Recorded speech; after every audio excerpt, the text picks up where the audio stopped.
अपना ध्यान देश की तरक्की पर लगाइए, देश को आगे बढ़ाने पर लगाइए। बेटी बेटी होती है, हिंदू की हो, मुसलमान की हो, सिख की हो, ईसाई की हो, उसकी इज्जत के साथ खिलवाड़ मत कीजिए, गुंडागर्दी मत कीजिए। आप तय करने वाले कोई नहीं होते। कौन क्या पहनेगा, कौन क्या खाएगा, कौन क्या कैसे रहेगा। आपने मुझे इस बजट पे अपनी बात कहने का मौका दिया। सर, मैं इस बजट पे और इनके डिजिटल इंडिया पे राजीव जी की एक कविता है, वो एक बड़े अच्छे कवि हैं, उन्होंने लिखा है, वो सदन के सामने सुनाना चाहूंगा।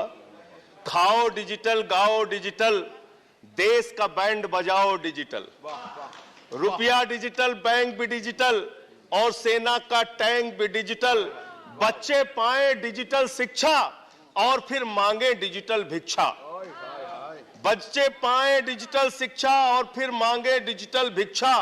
डिजिटल डॉक्टर, डिजिटल गोली, डिजिटल ईद और डिजिटल होली, डिजिटल सड़क पर डिजिटल कार, डिजिटल संसद और सरकार, डिजिटल खेत में करो किसानी, डिजिटल खाद और डिजिटल पानी, डिजिटल दूध और डिजिटल गाय, डिजिटल चीनी, डिजिटल चाय, भर के खाओ डिजिटल रोटी और फिर कर दो डिजिटल पोटी।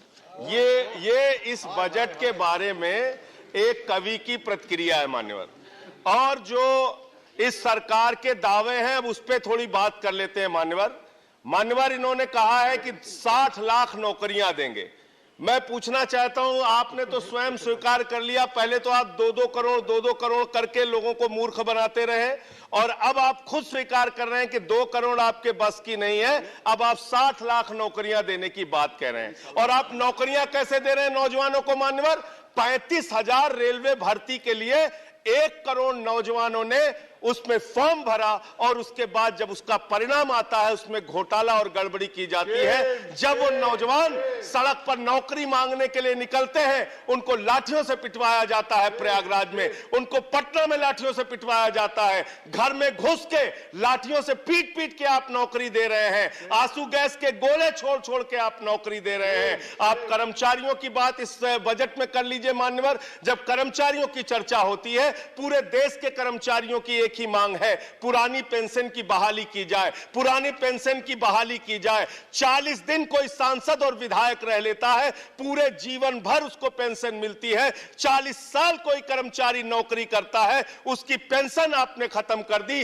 पेंशन तो छोड़िए, टैक्स के राहत की उम्मीद थी कर्मचारियों को, आपने इस बजट में वो भी नहीं दिया। इसके साथ साथ मान्यवर, आपने इस बजट में किया क्या है?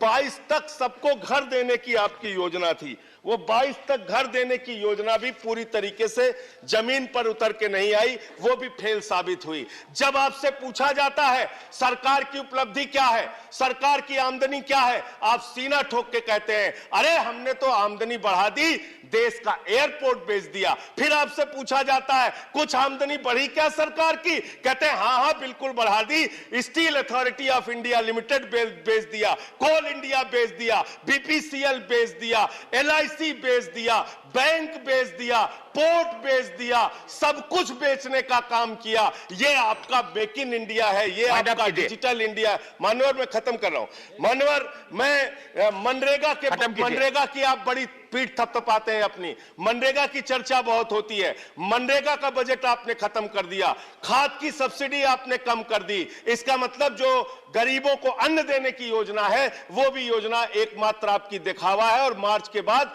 गरीबों को अनाज हिंदुस्तान में मिलना बंद हो जाएगा।